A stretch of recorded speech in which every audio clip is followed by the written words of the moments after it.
अरशद नदीम पाकिस्तान का वो सपूत जिसने ओलंपिक्स में नई तारीख रकम कर दी है।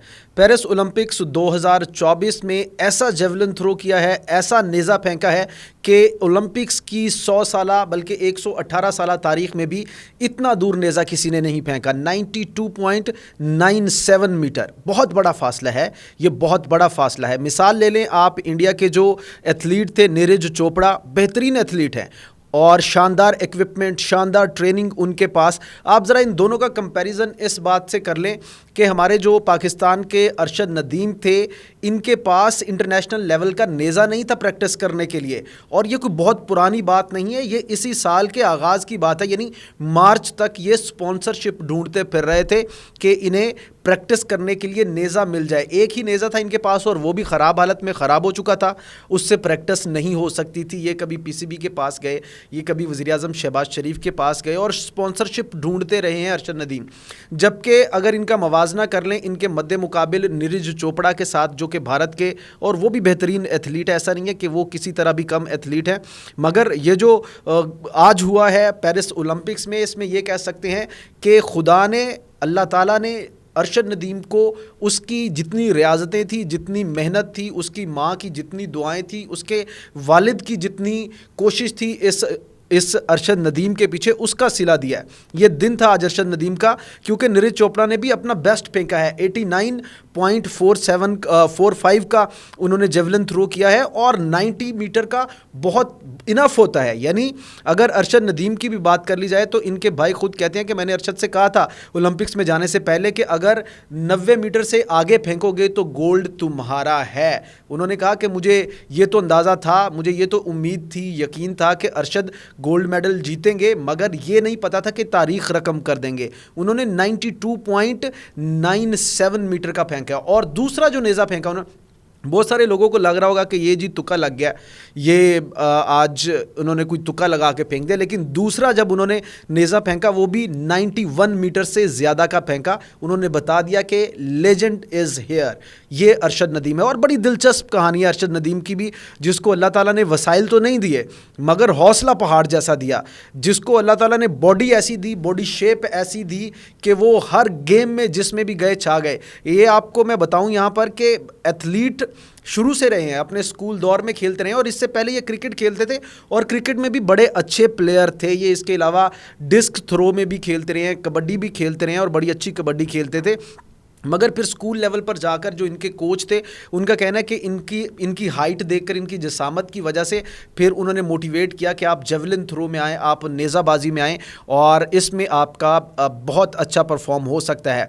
मगर फिर वही बात कि इम्तहान के बगैर कोई चीज़ मिले तो उसका मज़ा नहीं आता।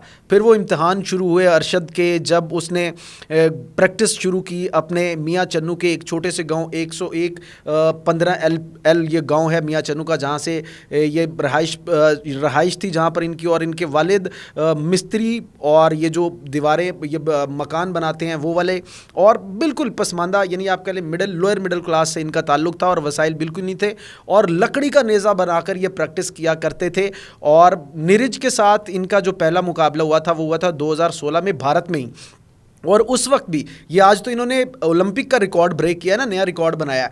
वहाँ पर इंडिया में इन्होंने 2016 में पाकिस्तान का रिकॉर्ड ब्रेक किया था। 78 अबव मीटर का इन्होंने नेज़ा फेंका था इंडिया में और वहाँ से फिर इन्हें हौसला शुरू हुआ और इन्होंने इसमें मज़ीद मेहनत की। हमें याद है कि जब कॉमनवेल्थ थी पिछले साल ही कॉमनवेल्थ गेम में सिल्वर मेडल लेकर आए थे पाकिस्तान के लिए, और वहाँ पर भी ये वाज़े था कि ये वो हीरा है जिसे तराशा नहीं जा सका, ये वो हीरा है जिसे जवाहरी नहीं मिला। हमारे यहाँ मसला ये है पाकिस्तान में कि यहाँ पर आप क्रिकेट पर सब कुछ लुटा देते हैं, क्रिकेट फैंस भी हैं, अवाम भी पसंद करती है और बाकी खेल हमारे पीछे चले गए। आप ज़रा अंदाज़ा लगाएं कि पाकिस्तान ने आखिरी जो गोल्ड मेडल ओलंपिक्स में जीता था वो 32 साल पहले जीता था, हॉकी में जीता था, और 92 में ही पाकिस्तान ने वर्ल्ड कप भी जीता था। वैसे 92 का नंबर पाकिस्तान के साथ बड़ा, इसकी केमिस्ट्री ज़बरदस्त है पाकिस्तान का। आप इंटरनेशनल कोड की बात करें वो भी 92 है।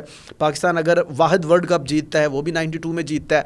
पाकिस्तान अगर अपना आखिरी गोल्ड मेडल जीता था वो भी 92 में ओलंपिक्स में जीता था। और अब जब गोल्ड मेडल 32 साल बाद अरशद ने पाकिस्तान के लिए जीता है तो इन्होंने भी 92.97 मीटर का ये नेज़ा फेंक कर जीता है। तो ये एक केमिस्ट्री है, मैजिकल केमिस्ट्री है पाकिस्तान और 92 नंबर की। इस लिहाज से अरशद नदीम ने जो परफॉर्मेंस दिखाई है उन्होंने साबित किया है कि वो बग़ैर वसाइल के भी इस तरह पाकिस्तान के लिए गोल्ड मेडल जीत कर ला सकते हैं। और उनके भाई का भी कहना है कि हमें मालूम था कि अरशद को वसाइल की कमी का सामना तो है मगर वसाइल की ज़रूरत नहीं है अरशद को। अरशद को अगर किसी चीज़ की ज़रूरत है तो वो दुआओं की ज़रूरत है और हमने दुआएं की, उनकी माँ ने बहुत दुआएं की और उनकी माँ भी खुश है। मगर इस तमाम सारी सूरत के चलते हुए एक और बड़ी दिलचस्प चीज निकलकर सामने आई है। लेजेंड्स ऐसे नहीं बनते, लेजेंड्स ऐसे ही बनते हैं कि जब वो अपनी तमाम तर मुश्किलात से लड़कर मुकाबला करके कामयाबी अपने नाम करते हैं, फिर दुश्मन जो हैं वो भी आपकी तारीफ करते हैं, जो आपका कभी मजाक बनाया करते थे, मजाक उड़ाया करते थे, वो भी आपके गर्विदा हो जाते हैं। अगर आप कुछ दिन पहले के इंडियन पेजेस की वो मीम्स देखे जिसमें अरशद नदीम का मजाक उड़ाया जाता था, मजाक बनाया जा रहा था, उन पेजेस पर भी आज अरशद नदीम को अप्रिशिएट किया जा रहा है क्योंकि हर शख्स ये मान रहा है कि वो बंदा है अरशद जिसने बगैर वसाइल के जो कर गुजरा है, जिसने खुद को साबित कर दिखाया है।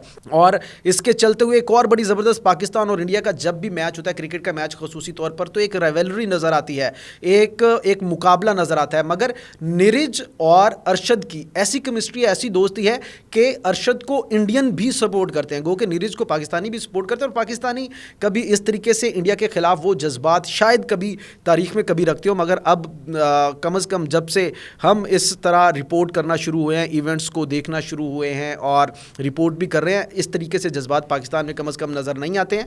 इंडिया में गो कि ये अब जब से मोदी साहब की हुकूमत आई है ये और ज़्यादा बढ़ गया, मगर अरशद के मामले में ऐसा नहीं है, पूरे इंडिया से सपोर्ट मिली है। और कितनी ज़बरदस्त बात कही है नीरज की वालिदा ने कि हमारा जो सिल्वर है वो भी गोल्ड के ही मुतरादिफ है, वो भी गोल्ड जैसा ही है, क्योंकि जिसने गोल्ड जीता है वो भी हमारा ही लड़का है, हमारा ही बेटा है। ये केमिस्ट्री है, ये वो चीज़ है जो कि दोनों ममालिक के दरमियान जो एक राइवलरी थी उसको ख़त्म कर रही है। और ये चीज़ जुड़ी है पंजाब के साथ, नीरज भी पंजाब से हैं, चरदा पंजाब जिसे कहते हैं, और जो अरशद हैं वो भी पंजाब से हैं, जिसे पंजाबी ज़ुबान में लहंदा पंजाब कहा जाता है। और इन दोनों पंजाब ने मिलकर गोल्ड और सिल्वर मेडल जीते हैं। कॉमनवेल्थ में भी गोल्ड हम इंडिया वाले पंजाब यानी कि जो चरदा पंजाब है वहाँ पे था और सिल्वर लहंदा पंजाब में था। अब गोल्ड लहंदा पंजाब में आ गया है और जो सिल्वर है वो चरदा पंजाब में चला गया। तो ये केमिस्ट्री बनी है जिसको लोग इंजॉय भी कर रहे हैं, अप्रिशिएट भी कर रहे हैं।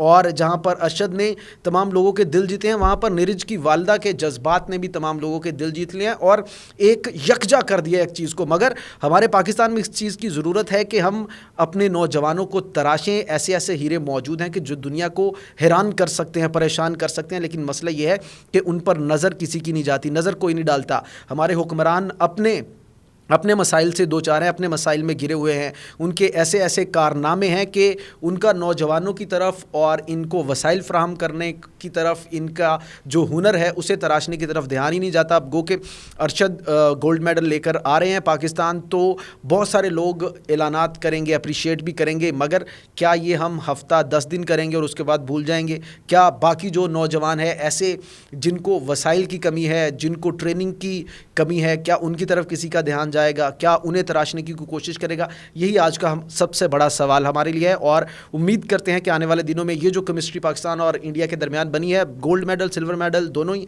एशिया कंट्रीज़ में आया है और दोनों हमसाया ममालिक में आया है, तो उम्मीद करते हैं कि आने वाले दिनों में ये राइवलरी इस हद तक बढ़े कि गोल्ड किधर जाएगा, सिल्वर किधर जाएगा, बस यहाँ तक रहे, इससे आगे ना बढ़े।